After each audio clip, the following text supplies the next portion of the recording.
forças entre correntes paralelas. Imagina-se dois fios longos paralelos, A e B. Analisando o fio A corrente produz um campo magnético BA. De acordo com a regra da mão direita, o sentido do campo BA na posição do fio B aponta para baixo.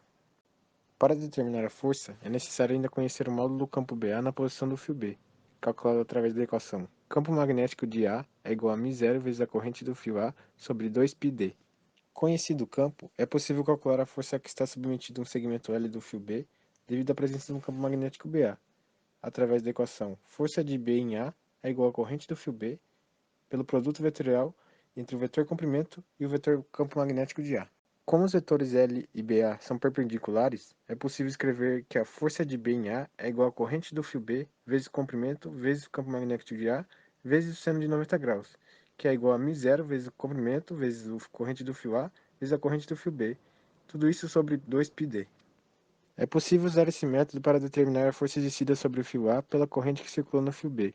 O resultado é que a força aponta para o fio B, o que significa que dois fios com correntes paralelas se atraem.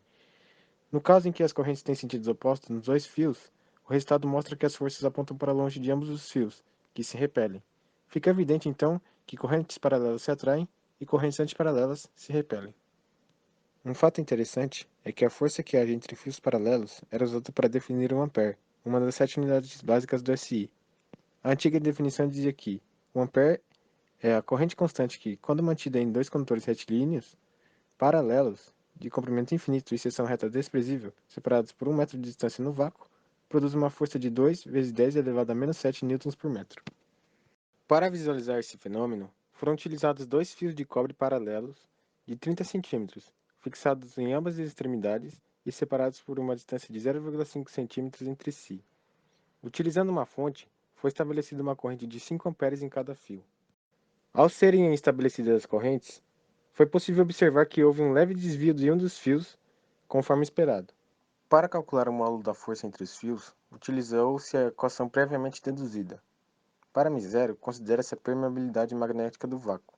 Sabendo que as correntes em ambos os fios eram de 5 amperes, a distância entre os fios era de 0,5 cm e o comprimento do fio era de 30 cm, temos que o módulo da força entre os fios do experimento equivale a 4 vezes 3,14 vezes 10 elevado a menos 7 vezes 5 vezes 5 vezes 0,3.